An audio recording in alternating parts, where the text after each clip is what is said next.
मताचे पैसे घेतल्यास त्याचे परिणाम येणाऱ्या पिढ्यांना भोगावे लागतात. राष्ट्रपती पदक विजेते सरपंच भास्कर पेरे पाटील.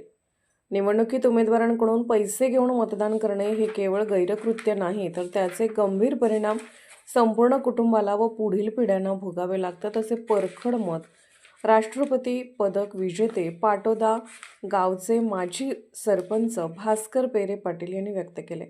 आज समाजात पैसे घेऊन मतदान करण्याची प्रवृत्ती वाढत असून यामुळे उमेदवारही खुलेआम पैसे वाटत असल्याची वस्तुस्थिती सर्वांनाच माहीत आहे, असेही ते म्हणाले. ते पुढे म्हणाले, निवडणुकीत घेतलेले काही हजार रुपये 5 वर्षासाठी नव्हे तर 25-30 वर्षासाठी आपल्याला आणि आपल्या लेकराबाळांना भोगावे लागतात. त्यामुळे मतदारांनी उमेदवारांकडून पैसे घेऊन मतदान करू नये. ज्याला मनापासून योग्य वाटते त्यालाच मत द्यावे. संविधानाने दिलेल्या मतदानाच्या अधिकाराची तुलना त्यांनी अन्नदान, कन्यादान यांसारख्या पवित्र दानाशी केली. मतदान हा अधिकार नसून जबाबदारी आहे. संविधानाचा आदर करायचा असेल तर मतदानासाठी पैसे घेणे थांबवले पाहिजे, असे त्यांनी ठामपणे सांगितले. देशातील राजकारणावर भाष्य करताना ते म्हणाले की सध्या देशात काँग्रेस आणि भाजप हे 2 मोठे पक्ष आहेत. पूर्वी काँग्रेसमध्ये चांगली माणसे होती, मात्र धोरणे कमकुवत होती.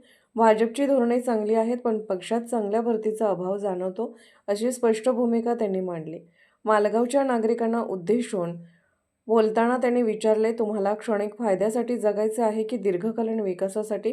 गावाचा खरा विकास हवा असेल तर सुशिक्षित, सुशील आणि प्रामाणिक लोकांच्या हाती नेतृत्व दिले पाहिजे. इतिहासातील थोर व्यक्तिमत्वाचा उल्लेख करताना त्यांनी छत्रपती शिवाजी महाराज, डॉक्टर बाबासाहेब आंबेडकर, महात्मा फुले, सावित्रीबाई फुले आणि डॉक्टर APJ अब्दुल कलाम यांचे उदाहरण दिले. या महान व्यक्तींनी देशासाठी आपले आयुष्य वाहिले. स्वार्थापोटी आपण त्यांचा आदर्श विसरता कामा नये, असे त्यांनी सांगितले. जातीय राजकारणावर टीका करत ते म्हणाले, या देशाला जातीवादाची कीड लागली आहे. कोणतीही जात वाईट नाही, वाईट असतो तो माणसाचा स्वार्थ. जिल्हा परिषद, पंचायत समिती निवडणुकांचे महत्त्व स्पष्ट करताना त्यांनी सांगितले की ग्रामीण विकासाचा खरा पाया इथूनच घातला जातो. आमदार कोणत्याही पक्षाचा असो, पण गावातील सरपंच व लोकप्रतिनिधी प्रामाणिक, विकासाभिमुख आणि 24 तास गावासाठी काम करणारे असले पाहिजेत. ग्रामविकासाच्या मुद्द्यावर बोलताना त्यांनी पाणीपुरवठा, वृक्षारोपण, सौर ऊर्जा, महिलांसाठी सुविधा, शेतीसाठी अनुदान, मोफत सेवा, CCTV व्यवस्था, सार्वजनिक सोयी सुविधा यांचा सविस्तर उल्लेख केला. नुसते घोषणा देऊन विकास होत नाही, तर प्रत्यक्ष अंमलबजावणी गरजेची आहे, असे ते म्हणाले. भाषणाचा समारोप करताना त्यांनी गावकऱ्यांना आवाहन केले की निवडणुकीचा बाजार न करता विकासाची दृष्टी ठेवून चांगल्या माणसांच्या हातात ग्रामपंचायतीची सूत्रे द्यावीत. आतापर्यंत किती कामं केले मी पाहिलं.